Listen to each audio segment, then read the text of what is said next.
ఇప్పుడు కన్ను పడింది, 15 తోలా బంగారం మీద కన్ను పడింది. అది అమ్మేస్తానని టార్చర్ పెట్టిండు. ఇప్పుడు నేను ఎలా బతికించుకోవాలి, అది ఎలా నేను సేఫ్ చేసుకోవాలి నేను? అప్పుడు మా ఫ్యామిలీ అంటే ప్రాపర్టీ ప్రాబ్లం జరుగుతుంది వాళ్ళది, మా డాడీ వాళ్ళది. అది 100 స్క్వేర్లో వాళ్ళు కొట్లాడుకుంటున్నారు. ఇప్పుడు నేనేం చేయాలి? ఇప్పుడు ఇట్లా నన్ను ఇబ్బంది పెడుతున్నది నేను వెళ్ళి చెప్పుకోలేను. అక్కడ నాకు తిండి పెడుతున్నాడని, తిండి పెట్టట్లేదని చెప్పుకోవట్లేదు అక్కడక్కడ. ఏం చేయాలో నాకు అర్థం కాక ఒకరోజు ఏం చేసుకున్నానంటే ఫ్యాన్కి హ్యాంగ్ చేసుకున్నాను. ఏంటి ప్రెగ్నెన్సీ టైంలోనా? 6th మంత్ ఉండే మేడం. చెప్పుకోలేక ఏం చెప్పుకోవాలి సార్? వెళ్ళి మా అమ్మ ఇట్లా ఉంది పరిస్థితి అని నేను చెప్పుకోలేను. ఇతనేమో వస్తాడు ఇట్లా ఉంది ఇట్లా ఉంది అని. ఆ తర్వాత ఏమో హ్యాంగ్ చేసుకున్నాను. మళ్ళీ అది కొంచెం ఇట్లా అయిపోతుంది కదా, వచ్చి అతను తీసేసిండు. అతను ఇంట్లో ఉండగానే డోర్ తీసి ఓపెన్ చేసి హ్యాంగ్ చేసుకున్నా. ఇంత టార్చర్ పెడుతున్నా కదా, ఒకేసారి నన్ను చంపేయి, నువ్వు కళ్ళతో చూడన్నా. నేను అదంతా కట్టుకునే అంత వరకు అతను వెయిట్ చేశాడా? అవన్నీ కట్టుకునే వరకు వెయిట్ చేశాడా? డ్రామా చేస్తున్నాడు అని నేను అన్నాడు మేడం. రికార్డింగ్ పెట్టి ఊరుకున్నాడు, అంతా చేస్తుంటే చూస్తున్నాడు. నువ్వు డ్రామాలు చేస్తాలే, నన్ను వదిలేసి ఎక్కడ పోతావు అంటే వీక్ పాయింట్ దొరికిపోయింది అతనికి. చచ్చిపోతావని అటెంప్ట్ చేసావా? అతను అన్న మాటని ప్రూవ్ చేయటం గురించి చేసావమ్మా? ఏ తల్లైనా కూడా గర్భంలో బిడ్డను పెట్టుకుని 6 నెలలు బిడ్డను పెట్టుకుని. లేదు సార్, అతను చెప్తున్నడానికి నేను చేయలేదు సార్. నేను ఎవరిని చెప్పుకోలేని బాధ ఏం చేయాలని చేసుకున్నాను.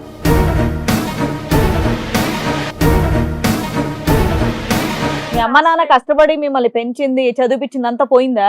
వీడు అన్నాడని చెప్పి పోయి హ్యాంగ్ చేసుకొని పిల్లల్ని ఇబ్బంది పెట్టుకుంటూ తల్లిదండ్రులను ఇబ్బంది పెట్టుకుంటూ చండాలంగా లేదు? ఆ తర్వాత రియలైజ్ అయింది మేడం, నేను చేసిన తప్పుని రియలైజ్ అయినా. ఆల్మోస్ట్ అయిపోయి ఉండేది కదమ్మా.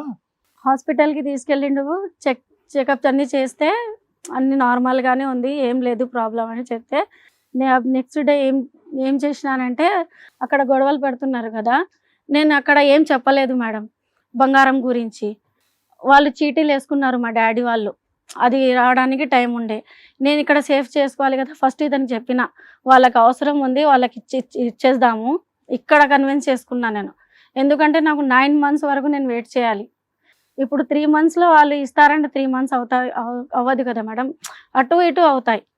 ఇప్పుడు నేనేం చేసినానంటే మా డాడీ ఇతన్ని ఒప్పించి మా డాడీ ఇచ్చేసిన, మీరు ఫైనాన్స్లో పెట్టుకొని ఇల్లు కట్టుకోండి అని. ఇతన్ని ఆశ చూపించిన. అతను ఇచ్చిన తర్వాత మా డాడీ విడిపించిన తర్వాత నువ్వు తీసుకెళ్ళి మీ డాడీకి ఇచ్చి మీ అప్పులు తీసుకో అని చెప్పిన. అప్పుడు వరకు ఇది నేను ఫులిష్ పని చేసినానో తెలియదు కానీ ఆ బంగారం నాకు పనికొచ్చింది మేడం. లేకపోతే అది కూడా పోయేది. చెప్పిన మాటకి మా డాడీ ఇచ్చేసిండ్రు మేడం. సో తర్వాత ఆల్రెడీ 9 months తర్వాత డెలివరీ తర్వాత అతను రాలా, అలా 3 years గ్యాప్ వచ్చేసింది. తర్వాత పంచాయతీ ఎవరు పెట్టారు? వాళ్ళు పెట్టారా మీ వాళ్ళు పెట్టారా? వాళ్ళు ఎట్లా పెడుతున్నారంటే మేడం, కాల్ చేపిస్తారు ఒక్కరితో, ఒకరు కర్నూలుతో చేస్తాడు. ఈ 3 సంవత్సరాల్లో కూడా వాళ్ళ తరపు నుంచి పెద్ద మనుషులు ఫోన్ చేస్తున్నారు మీకు రెగ్యులర్ గా, ఎప్పుడు వస్తుంది అమ్మాయి, ఎప్పుడు కాపురం స్టార్ట్ చేద్దామని. సో నేను ఒకటేనా, నేను రానని చెప్పట్లే. సో ఇప్పుడు మీరు ఏమంటున్నారంటే మీ 9 months డెలివరీ అప్పుడు మీరు ఇద్దరు ఏదైతే విడిపోయారో అప్పటి నుంచి అతను ఇక్కడ వెకేట్ చేసేసి జాబ్ మానేసి వెళ్ళిపోయాడా? మరి వాళ్ళ అప్పులంతా ఎవరు తీరుస్తున్నారు? వాళ్ళ 10 లక్షల అప్పులు ఉన్నాయి కదా. ఉన్నాయో లేదో తెలియదు మేడం, నాకైతే చెప్పిండ్రు, నేను వెళ్ళి చూశానా మేడం. సరే, వాళ్ళు అన్ని సార్లు ఫోన్ చేస్తున్నారు పంచాయతీ పెట్టి కూర్చొందాం కలుపుదాం ఇద్దరిని అని, మరి మీరు ఎందుకు కలవలేకపోయారు? 3 మేడం నేను రెడీగానే ఉన్నా, మళ్ళీ వీళ్ళు వాళ్ళ దగ్గర పోవట్లే. ఒకరి దగ్గరికి వెళ్ళిన తర్వాత మళ్ళీ ఇంకొకసారి వెళ్ళట్లా. నేను నా దగ్గర మొత్తం నంబర్స్ ఉన్నాయి, కాల్ రికార్డ్స్ ఉన్నాయి, వాళ్ళతో మాట్లాడింది. ఫైనల్ గా ఒక పంచాయతీ జరిగింది కదా, వాళ్ళ కండిషన్లు ఏంటి? ఫైనల్ గా వాళ్ళు ఒక అమ్మాయి కర్నూలే వచ్చి కాపురం చెయ్యాలి, జాబ్ చేయాలన్నారా జాబ్ చేయకూడదు అన్నారు? కండిషన్ రాపించుకున్నా నేను. ఏం రాయించుకున్నారు? 3 months ఉండి చూస్తా నేను. అక్కడ ఒకవేళ నాకు సేమ్ ఇట్లానే చేసిండు అనుకో ఇల్లు, ఆల్రెడీ నేను ఒకసారి మోసపోయినా, ఇప్పుడు మీరు అందరు చెప్తున్నారని నేను పోతా. నేను నాకు హస్బెండ్ కావాలని నేను అగేన్స్ట్ వెళ్ళి చేసుకున్నా. నేను ఇల్లు ఏమో నేను రావట్లేదు అని అందరికీ చెప్తుండ్రు. మమ్మీ వాళ్ళ దగ్గర ఉండాలని నేను పెళ్లి చేసుకోలే, నేను అతని దగ్గరే ఉండాలని చేసుకున్నాను. మా ఇన్లాస్ దగ్గర నేను ఉండను. వాళ్ళు వెనకలుండే నాకు ఇట్లా వేస్తున్నారు, ఇట్లా ఉంది నాది ప్రాబ్లం అని చెప్పిన మేడం. అయితే తీసుకెళ్ళిండు. ఫాదర్ ఉంటే అసలు మాట్లాడరు మేడం నాతో. అక్కడ ఏం పని చేస్తున్నాడని తీసుకెళ్లాడు, రెంట్ ఎలా కడుతున్నాడు, ఏంటి పరిస్థితి? జాబ్ దొరికిందని వచ్చిండు 3 years తర్వాత. ఇక్కడ నేను మూవ్ ఆన్ అవ్వడానికి ఇక్కడ స్టార్ట్ అవుతున్నావు అప్పుడే. స్టార్ట్ ఇప్పుడు పాప వదిలే మమ్మీ వాళ్ళు చూసుకుంటున్నారు. లాక్డౌన్ అయినప్పుడు డాడీ ఇంట్లోనే ఉండే. కొంచెం మోటివేట్ చేసినారు వాళ్ళు, సరే ఇట్లా కష్టాలు ఉన్నాయి కదమ్మా, నీ పాపకు నువ్వు చూసుకోవడానికి ఒక హాస్పిటల్ ఇలా ఏదో ఒక చిన్న దాంట్లో జాయిన్ అయ్యావు, ఈ లోపు ఇతను వచ్చాడు, కాపురం నిలబెట్టుకోవడానికి ఇంపార్టెన్స్ ఇచ్చావు, వెళ్ళావు. ఆ 5 months లో ఏం జరిగింది అక్కడ? ఆ 5 months లో ఏం జరిగిందంటే మేడం, 1 month పెట్టిన కండిషన్ ప్రకారం నన్ను బాగానే చూసుకున్నాడు. ఒక్క ఇట్లా అనుమానం వచ్చాడు, అమ్మ నిజంగానే మారిపోయిండు ఆయన అని నేను నమ్మేసిన. మీ అత్తగారు వీళ్ళందరూ కూడా నిన్ను బాగానే చూసుకునేవారమ్మా? అసలు వాళ్ళు లేరు సార్ అక్కడ. వీరు వేరే కాపురం కదా, కర్నూలులో వేరే కాపురం. ఈవిడ ఆల్రెడీ ఒక కండిషన్ పెట్టింది అత్త వాళ్ళ దగ్గర ఉండను అని. ఎక్కడ ఎప్పుడు కూడా నువ్వు వాళ్ళతో పాటు కలిసి ఫేస్ టు ఫేస్ లేవు ఈ మొత్తం లేదు సార్. 9 months హైదరాబాద్ లో ఉంది, 5 months కర్నూలులో ఉంది. అత్త వాళ్ళ దగ్గర ఉండను అనేది నీ మెయిన్ కండిషన్. ఓకే, వాళ్ళు ఫోనుల్లో మాత్రం హెరాస్మెంట్, మీ ఆయనకి ఎక్కేయడం, ఆయన నిన్నే హెరాస్ చేయడం. నీకు మేజర్ గా ఉన్న హెరాస్మెంట్ ఏంటి అంటే ఫైనాన్షియల్ హెరాస్మెంట్. డబ్బులు అడగడం, శాలరీ అడగడం, కట్నం అడగడం, ఫీమేల్ బేబీస్ కన్నడం, ఇంతే. వీటికి సంబంధించి లాస్ట్ రోజు ఏం జరిగి మీరు వచ్చేయాల్సి వచ్చింది? కర్నూలు నుంచి హైదరాబాద్ ఎలా వచ్చేసారు? కర్నూలు నుంచి హైదరాబాద్ అతనే టికెట్ అది పంపించాడు మంచి మాటలతోనే. అక్కడ ఒక నేను హస్బెండ్ దగ్గర ఉన్నా కదా మేడం, ఆల్రెడీ పోలీస్ స్టేషన్ లో మాట్లాడినాం. నేను హస్బెండ్ దగ్గర ఉన్న తర్వాత పంచాయతీ పెట్టడం వేస్ట్ కదా, నాకు తెలియకుండానే మా డాడీకి కాల్ చేసిండు. ఎందుకు? అంటే నా కేసు కోర్టుకి వెళ్ళింది మేడం, అది విత్డ్రా చేయించమని. అది స్టార్ట్ చేసిండు 2nd month 3rd month తర్వాత.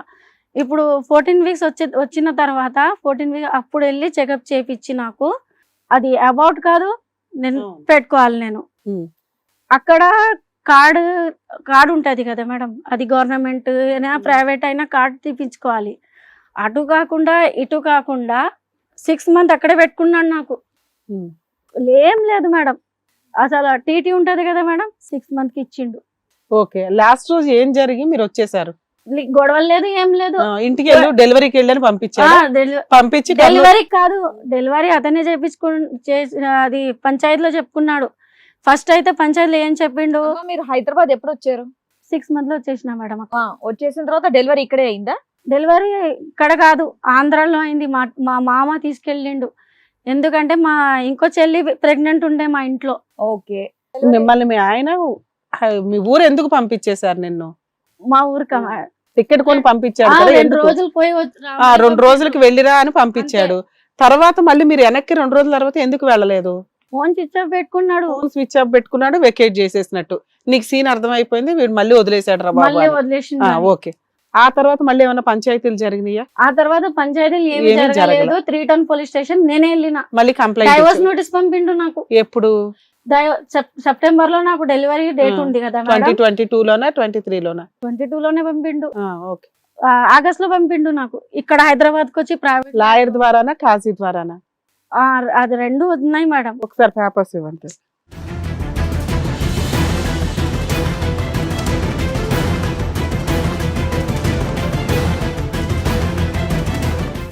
డైవర్స్ కేసులు ఏమన్నా వేసాడా? నువ్వేదైనా కేసులు ఫైల్ చేసావా పోలీస్ స్టేషన్ లో? కంప్లైంట్ అయినా మేడం. ఫస్ట్ పని నేను అదే చేసిన. అతనికి కాజీ నోటీసు, అడ్వకేట్ నోటీస్, తలాక్ నోటీస్ పంపించాడు ఫస్ట్. దీనికి మీరు కేసులు వేసారా?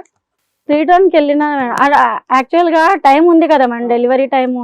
ట్రావెల్ కూడా చేయలేని పరిస్థితి నాకు. September 1st కి అయింది నాకు డెలివరీ. అన్ని ఉన్నాయి దీనిలో. ఇది మీ దగ్గర పెట్టేసుకున్నాను. సరే అమ్మా, కోర్టులో కేసులు ఫైల్ చేసావు, ఇక్కడికి ఎందుకు వచ్చావు, ఏం కావాలి నీకు? మేడం నన్ను అంటే తీసుకుపోవట్లే, ఇలా నన్ను మూవ్ ఆన్ చేయనివ్వట్లే. ఒక పాప పుట్టింది కదా సార్, నీకు కుదరట్లేదు, ఇట్లా ప్రాబ్లం ఉందని పెద్దోళ్ళు పెట్టి ఇట్లా విడిపోదామా లేదా కలిసి ఉందామా ఎటు తేల్చట్లేదు. ఎటు తేల్చట్లేదు. ఇప్పుడు నీకేం కావాలమ్మా? నీకేం కావాలి? ఇప్పుడు పిల్లలు సార్, పిల్లలు ఉన్నారు, పిల్లల బాధ్యత తీసుకోవట్లేదు అతను. నీకు మ్యారేజ్ కావాలి, అతను కావాలి, పిల్లల బాధ్యత అతను తీసుకోవాలి. అతని సైడ్ నుంచి ఎటువంటి రెస్పాన్స్ లేదు సార్. కేసులు ఇవన్నీ పెట్టావు కదా, దానికి ఏంటి అతని సైడ్ నుంచి రెస్పాన్స్ ఏమైనా ఉందా?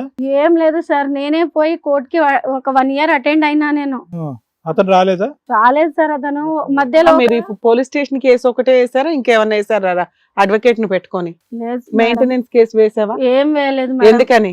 ఫైనాన్షియల్ ప్రాబ్లం ఉన్న వల్ల నేను ఏం వేయలేదు. శాలరీ ఎంత వస్తుంది?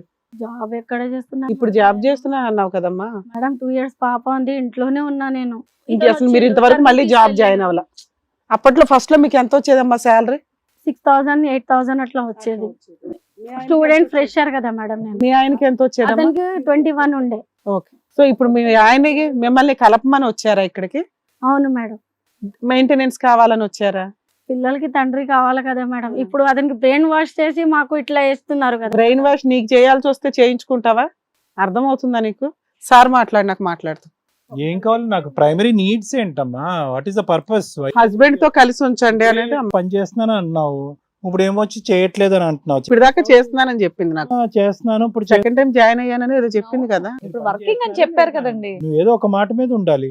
లేదు సార్, 3 years పాప 3 years అయినాయి కదా. ఇప్పుడు నువ్వు పని చేస్తున్నావా లేదా? లేదు సార్, 2 years పాప ఉంది నాకు. మరి ఇందాక ఇప్పుడు చేస్తున్నాను అని చెప్పావు కదా మొదటి నుంచి. అప్పుడు జాయిన్ అయినా నేను. పాపని చూసుకోవటానికి మానేసావా? పెళ్లి తర్వాత ఇట్లా ప్రాబ్లం వచ్చిందని నేను అసలు జాబ్ కే పోలే. పెళ్ళైనప్పటి నుంచి ఇప్పటి వరకు అసలు జాబ్ లేదు నీకు. జాబ్ పోలేను. ఏదో చిన్నది చేసింది తప్ప చేయలేదు అంటుంది ఇప్పుడు మొత్తం. ప్రెసెంట్ అయితే చేయట్లేదు ఏమీ మీరు. చేయట్లా. మరి ఎలా సర్వైవ్ అవుతున్నారమ్మా? ఇప్పుడు నా గోల్డ్ నేను పెట్టుకున్నా కదా సార్, గోల్డ్ లోన్ తీసుకున్నా మేడం. ఇదిగోండి సరే సరే, ఓకే ఓకే. గోల్డ్ లోన్ తో మేనేజ్ చేస్తున్నావు గోల్డ్ ప్రెసెంట్. లోన్ తో మేనేజ్ చేస్తున్నా. ఇప్పుడు ఇన్కమ్ వస్తే రొటేట్ అట్లా ఉంటది. ఇప్పుడు ఇన్కమ్ లేదు, ఏం లేదు. సరే, మరి పోలీస్ స్టేషన్ కేసు వేసింది దానివి 2019 లోనే. ఒక మెయింటెనెన్స్ కేసు వేయాలని నీకు ఎందుకు అనిపించలా? కలిసిన మేడం చాలా అడ్వకేట్లని. మెయింటెనెన్స్ కేసు కనీసం మీరు డివిసి సెక్షన్ కి వెళ్ళినా మీకు గవర్నమెంట్ లాయర్ ని పెట్టి వేస్తారు కదమ్మా. ఇది కథ కాదు జీవితం ప్రోగ్రామ్ ని అందరికంటే ఒక రోజు ముందుగా చూడాలి అనుకుంటే హిట్ టీవీ యాప్ ని డౌన్లోడ్ చేసుకోండి. ఇందులో మీరు మెచ్చే మీకు నచ్చే కంటెంట్ సిద్ధంగా ఉంది. హిట్ టీవీ యాప్, ఇందులో short news, live news, entertainment shows, movies, digital magazines తో పాటు మీ జిల్లా వార్తలను కూడా ఫ్రీగా చూడొచ్చు. ఇంకెందుకు ఆలస్యం, వెంటనే హిట్ టీవీ యాప్ ని డౌన్లోడ్ చేసుకుని ఫ్రీగా ఎంటర్టైన్మెంట్ పొందండి. Hit TV app. Hit TV app. Please download Hit TV app. Hit TV app ని ఫ్రీగా డౌన్లోడ్ చేసుకొని ఎంజాయ్ చేయండి. మీకు నచ్చిన ఎంటర్టైన్మెంట్ కోసం హిట్ టీవీ యాప్ ని ఫ్రీగా డౌన్లోడ్ చేసుకుని ఎంజాయ్ చేయండి. హిట్ టీవీ యాప్ ని డౌన్లోడ్ చేసుకుని ఆస్వాదించండి, ఆశీర్వదించండి. ఇంతమంది సెలబ్రిటీలు హిట్ టీవీ యాప్ ని డౌన్లోడ్ చేసుకోండి అని చెప్తున్నారంటే ఎంత మంచి యాప్ ఆలోచించండి. అమెరికా అమెరికా అమెరికా అమెరికాలో చదవాలనుకునే వాళ్ళకి విశ్వసనీయమైన పేరు మన శౌర్య కన్సల్టెన్సీ. UK లో 1 year masters. UK లో 1 year masters. 2 years work permit up to 5 years visa. Contact Saurya Consultancy. Contact 89851 89851.